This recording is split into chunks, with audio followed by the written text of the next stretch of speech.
Drop किया था मैंने। क्या वो वैसा एक्सपीरियंस नहीं है जो आपने सुना था कोटा के बारे में, वैसे टीचर्स हैं या नहीं? ओपन होगा तो मैक्सिमम लोग आएंगे। तो ये नाम सुन के मैं भी एलएन में यहाँ पे पढ़ने आया कोटा से। मतलब कोटा पहले मेजर पहले कोटा था, तो अब लखनऊ जब नया एलएन खुला तो एक तरीके से मेन सपोर्ट था कि हाँ यहाँ टीचर्स बेस्ट मिलेंगे, क्योंकि नई फैकल्टी है। नई फैकल्टी का मीन्स है कि मतलब अच्छे टीचर्स आपको मिलेंगे तो अच्छी स्टडी होगी, कि हमको इधर शो करना है कि हाँ एलएन क्यों नाम चल के आया।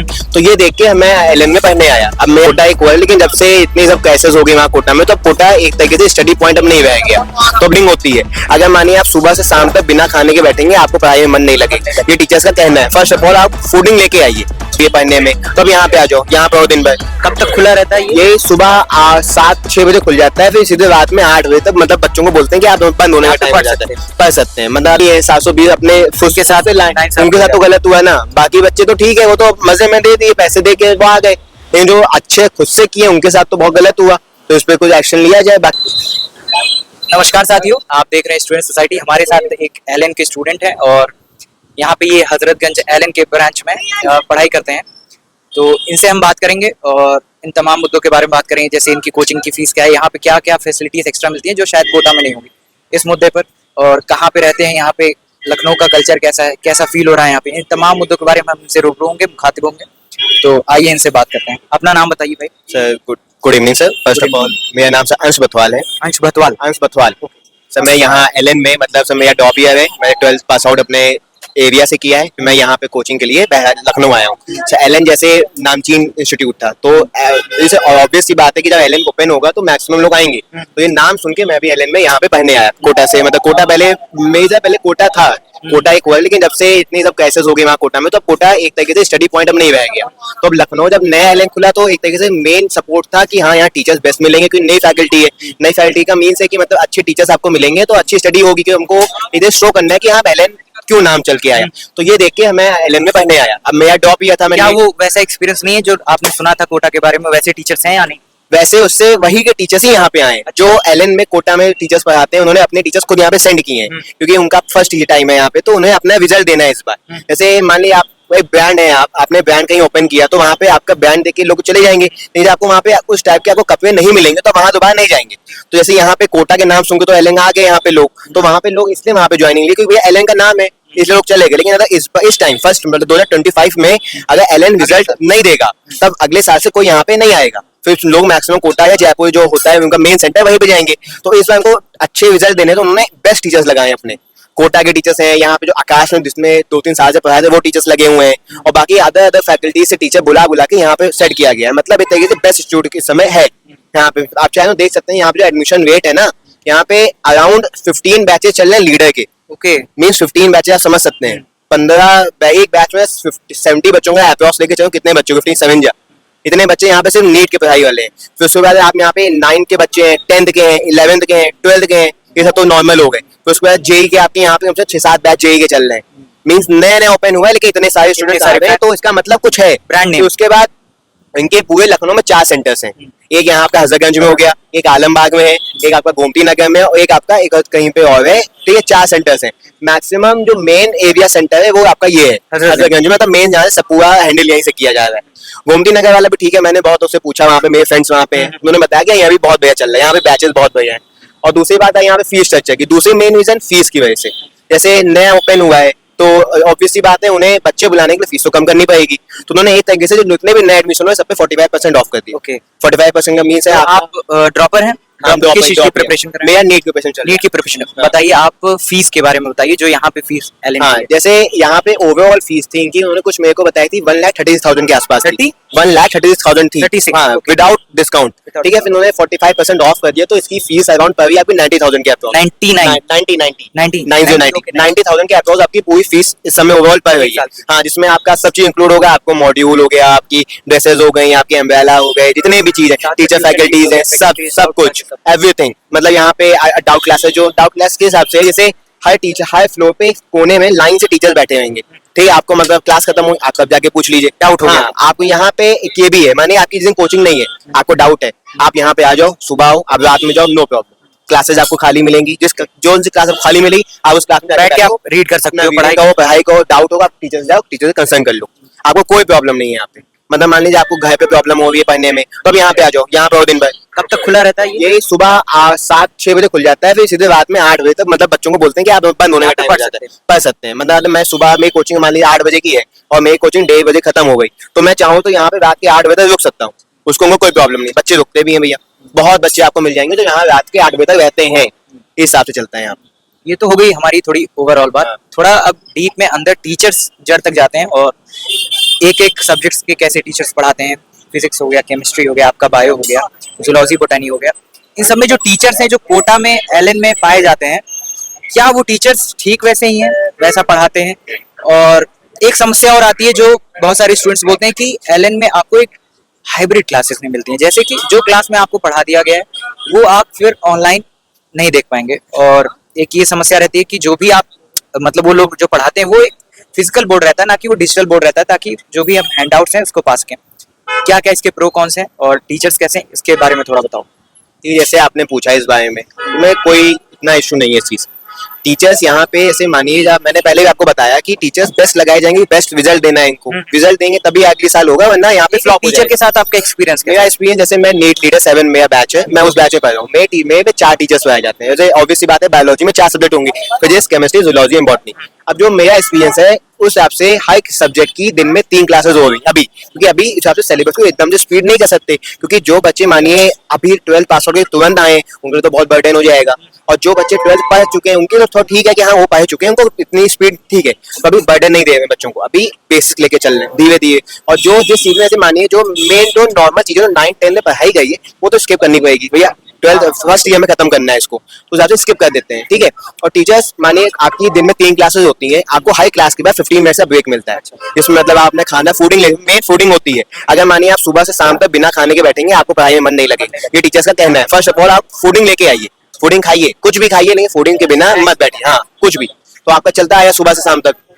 फिर फिजिक्स की क्लास हुई मेरी, तो मैंने फिजिक्स में ऐसे सर आते हैं, सर ने पहले तो मॉड्यूल में क्वेश्चन मिलते हैं, अगर सर को पहले मॉड्यूल डिस्कशन हो जाएगा, मॉड्यूल में पूछ लेंगे कि कौन सा डाउट है, नहीं है, डाउट है तो भैया आप जाइए कंफर्म मत है, या तो क्लास के बाहर पूछिए, क्योंकि जो डाउट सब बच्चों का है वो आप पूछेंगे तो ठीक है। अब मान लीजिए आपको कोई पर्सनल डाउट है तो वो आप पूछें तो वो नहीं ठीक है, तो बच्चों को आता है तो टाइम वेस्ट होगा। अब 1.5 घंटे की क्लास में आपको सब मैनेज करना है, कोर्स भी कंप्लीट करना है, तो ये चलता है यहाँ पे। फिर कोई सब्जेक्ट क्लास हुई तो पूरा टॉपिक पढ़ाया गया, जैसे पहले वहाँ पे व्हाइट बोर्ड थे, अब तो डिजिटल वाले बोर्ड लग गए, लेकिन उसमें भी ये नहीं है एलन में है डिजिटल बोर्ड अब लगाए गए हैं। अच्छा लगा। हाँ, लेकिन उसमें ये नहीं है कि मतलब आप हैंडआउट मिल जाए। हाँ नहीं, ये टाइप में नहीं है, जैसे बहुत से वीडियो मिल जाए। बहुत कोचिंग इंस्टीट्यूट में ये होता है कि वहाँ पे पीडीएफ चला देंगे और पीडीएफ से पढ़ाएंगे, वहाँ पे यहाँ पे सिर्फ बोर्ड का इस्तेमाल लिखने के लिए होता है, खुद लिखते हैं, सिर्फ लिखते हैं, हाँ सिर्फ लिखेंगे, क्वेश्चन लिखेंगे, वैसे प्रैक्टिस अच्छी जो बोलो व्हाइट बोर्ड पे लिखते थे, फिर हाथ गंदे होना, मार्कर, उसकी हेडेक खत्म हुई है बस, बाकी सब चीज सेम टू सेम है, उसमें लिखेंगे। हम लोग मान लीजिए सिर्फ व्हाइट बोर्ड पे ये था कि कोई हम लोग को सर ने पढ़ाया और हम लोग नहीं समझ पाए, वो रेज हो गया, बाद में हम उसको नहीं देख सकते, लेकिन ब्लैक स्मार्ट बोर्ड में ये है कि वो स्टोर हो जाता है। हम लोग सर की क्लास खत्म हो गई, हम लोग बाद में जा सकते हैं उसको फिर से ओपन करके, मतलब फाइल खोल के जो सर ने पढ़ाया है वो फिर से समझ सकते हैं। तो एक तो पहली एडवांटेज किसकी होगी, टीचर्स फुल सपोर्टिव है। आप टीचर्स आपसे बोलेंगे कि आपको कोई भी डाउट हो आप आइए, जब उनकी क्लास फ्री होगी आप उनको जितना टाइम चाहे होंगे ले सकते हैं। सर का कहना है कि इतनी बार डाउट पूछे उतनी बार ठीक है। दूसरी थिंग इनका कहना है कि आप पहली बार जो ऑफिस से मानिए आपने कोई टॉपिक पढ़ाया मुझे, आपने मुझे पढ़ाया करंट इलेक्ट्रिसिटी, मुझे पढ़ाया, मुझे नहीं समझ में आया, दूसरी थिंग आप ऑनलाइन मत देखिए वो चीज। ओके, अगर आपने वो चीज ऑनलाइन देखी तो आप डबल हो जाएंगे, आपने यहाँ पर कुछ आपने ऑनलाइन देखा कुछ, तो आप ज्यादा कुछ नहीं समझ पाएंगे, मटेरियल ज्यादा कुछ नहीं समझ पाएंगे। आप जो मटेरियल है आपके गिने चुने मटेरियल से पढ़िए। अगर आप सोचेंगे आपको क्वेश्चन सॉल्व करने, मेन है नीट में जितने क्वेश्चन आप सॉल्व कर लेंगे उतना बढ़िया आपका रिजल्ट होगा, सिर्फ पढ़ने से नहीं होता है, मेन क्वेश्चन है यहाँ पे, क्योंकि वही क्वेश्चन रिपीट होके आते रहते हैं। जब आप लगाए रहेंगे आपको आइडिया रहेगा कि मैंने लगा चुका है एक बार, तो ठीक है, ऐसे चलता है आपका। जितने आपके डाउट्स होते हैं आप कंप्लीट करेंगे तो कोई प्रॉब्लम नहीं है वहाँ पे। और क्या बोल रहा था, और जैसे नीट में इस बार स्कैम हुआ, पेपर लीक हुआ, उन सब बारे में आप लोग क्या कहोगे? और जैसे ये गलतियां लगातार सेंट्रल गवर्नमेंट से होती जा रही हैं, जैसे CISR नेट JRF का एग्जाम था और उसको भी 5000 में शायद लीक हुआ है और उसका एग्जाम पोस्टपोन कर दिया गया, अब ऑनलाइन होगा। नीट का ये हो रहा था कि शायद इन लोगों का री एग्जाम करवा दिया है, जो 1563 स्टूडेंट्स थे और कराया भी गया, उसमें से केवल 700 ने कुछ एग्जाम दिया है, बाकी ने छोड़ दिया है। तो और यूपी में अपने स्टेट एग्जाम्स में जो एग्जाम्स हैं उसमें यूपी RO का एग्जाम हो गया। ये जो तमाम चीज़ें उस पर आपका क्या राय है, जो एग्जाम्स लीक हो रहे हैं? देखिए मेरे अकॉर्डिंग तो ये था यहाँ पे, जिस हिसाब से मैंने पेपर इस बार दिया था, तो पेपर तो मेरा एवरेज लगा मुझे, क्योंकि मैंने 12th पास आउट होकर तुरंत पेपर दिया, मेरी प्रिपरेशन इतनी नहीं थी, तो मैंने जो बायो फिजिक्स थोड़ा मैं ठीक गया, केमिस्ट्री में तो ठीक गया। फिर जिस हिसाब से रिजल्ट के टीचर अकॉर्डिंग टीचर्स को लगता था कि जब आप लोग टीचर्स पहले कहते थे अपने स्टूडेंट से कि अगर आप लोग 650 प्लस लाते हैं आपको बेस्ट मेडिकल कॉलेज मिल जाएगा, पहले टीचर्स कहते थे। लेकिन अब का ये है कि आप 690 भी लाएंगे आपको कॉलेज नहीं मिलता, नहीं मिलेगा जिस हिसाब से आपको चाहिए कॉलेज।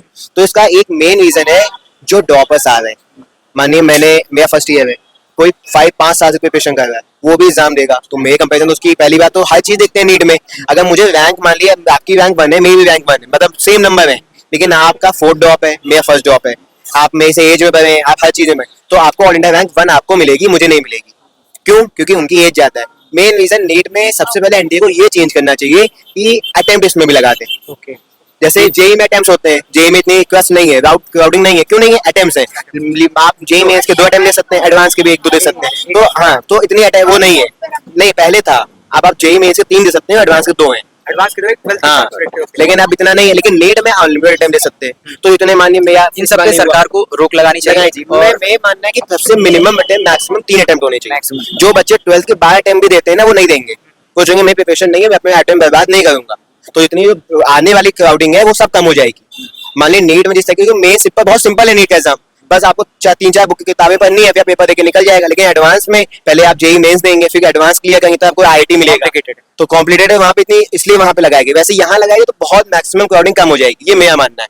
बाकी जो एनडीए करे, और जिस हिसाब से इस बार 25 लाख लोगों ने हिसाब से एग्जाम दिया, उस हिसाब से। और जैसे गवर्नमेंट को आप क्या कहना चाहोगे, जो भी पेरेंट्स हैं, जो भी स्टूडेंट्स इस बार जो एग्जाम दिए थे और कट ऑफ इतना हाई हो गया और वो बहुत डिप्रेस भी इन सब चीज़ों से कि एग्जाम भी लीक हुआ और कट ऑफ भी इतना ही हुआ और क्वालिफाई भी नहीं कर पाए, उन सबको आप क्या कहोगे और गवर्नमेंट को क्या कहोगे? मेरा गवर्नमेंट से ये चीज है कि आप अटेम्प्ट कम करिए। मेन रीजन है कि अब तो बच्चों को पता चल गया, पहले ये होता था ना भैया, जैसे 720 आना पॉसिबल नहीं था। आप पहले की रिजल्ट उठा लो, 550 पे आपको एम्स दिल्ली में बच्चे हैं, क्यों थे? क्योंकि उस हिसाब से कट ऑफ बहुत डाउन थे। जब 2019 में एक बच्चे ने 720 लाया तो लोगों को लगा कि 720 पॉसिबल है, मीन 720 ये नहीं कि बहुत टफ चीज हो गया, पॉसिबल है। 2020 में 3 बच्चे ले आए और लोगों को लग गया कि हाँ पढ़ने से आएगा। फिर 2021 में फिर 2 बच्चे लाए, फिर 1 बच्चा लाया, आते जा रहे हैं 720, तो अब इतना कठिन नहीं रहा, तो लोगों को लगा 720 आ सकते हैं। तो अब लोग कुछ हिसाब से पेशन करते हैं कि हमें 720 चाहिए। पहले लोगों को था कि मुझे सिर्फ 67 लोग टॉप किए थे, 67 वो तो पेपर लीक की वजह से हुआ। पेपर लीक की वजह से। आप देखे होंगे, आपने बहुत मीम्स देखे होंगे कि मतलब 10 बच्चे एक ही सेंटर के थे, सेम एक ही जगह के, जो टॉप उसमें आए थे। बाकी उसमें बहुत स्टूडेंट्स को क्या कहोगे, क्या मोटिवेशन वो लेके अगले साल दें और गवर्नमेंट को कैसे ही सुधार? मेरा ये इतना आप समझ पर मेरा भाई इतना मोटिवेशन है कि मतलब आप सिर्फ क्वेश्चन लगाइए। आपने ये चैप्टर आपको आज पढ़ाया गया, आप इसी चैप्टर को आज ही रिवाइज कीजिए और आज ही उसके बेस पे इतने क्वेश्चन है आपके पास, इतने लगाइए। टाइम तो अब आपके पास दोबारा नहीं है। पहले था आपको सिर्फ 20 पे प्रिपरेशन करनी होती थी कॉलेज पाने के लिए, अब आप सिर्फ 70 के ऊपर सोच के चलेंगे तो आपको कॉलेज मिलेगा। वो भी नहीं है कि आपको बेस्ट कॉलेज मिल जाएगा। तो अब आप ये है कि आप 700 प्लस के बारे में सोचेंगे, तब आपको चाहते हैं कि आप अच्छे कॉलेज में जाना चाहते हैं तब तो कीजिए, वरना क्या मतलब है, कुछ और फील्ड में जाइए। सिंपल सी बात। गवर्नमेंट को ये संदेश जो पेपर लीक्स को लेके, गवर्नमेंट से ये है कि आप सॉल्व कीजिए। बहुत बच्चे जो मेहनत की है 720 अपने खुद के साथ से लाए, उनके साथ तो गलत हुआ ना। बाकी बच्चे तो ठीक है, वो तो मजे में दे दिए, पैसे दे के वो आ गए, लेकिन जो अच्छे खुद से किए उनके साथ तो बहुत गलत हुआ। तो इस पे कुछ एक्शन लिया जाए। बाकी आप रीनीट करने का बहुत सुना जा रहा है, होगा तो वो भी ठीक है, लेकिन एक तरीके से बहुत गवर्नमेंट का उसमें लॉस भी हो जाएगा। हर जगह सेंटर फिर से आपको अप्लाई करना, सब सप्लाई वापस करना, बाकी जो गवर्नमेंट के ऊपर है। Thank you. तो हमने इनसे बात किया, इनसे हमने एलएन की कोचिंग, यहाँ की जो फीस है, स्ट्रक्चर है और क्या फैसिलिटीज़ मिलती हैं, एलएन के टीचर्स कैसे हैं यहाँ हजरतगंज के, और जो पेपर एग्जाम्स लीक हुए उन सब बातों के बारे में हमने जाना। और आगे चल के ऐसे ना हो, हमारे देश में ऐसी चीज़ें पेपर लीक्स ना हो, ये घटती रहें तो अच्छी बात है।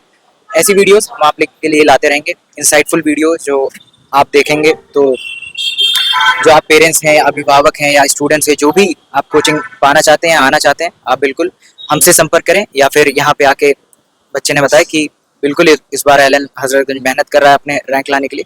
ऐसी वीडियोस हम आप लोग के लिए लाते रहेंगे। तब तक के लिए आप देखते रहिए स्टूडेंट सोसाइटी। कैमरे के पीछे हमारे भाई शैलेश। धन्यवाद।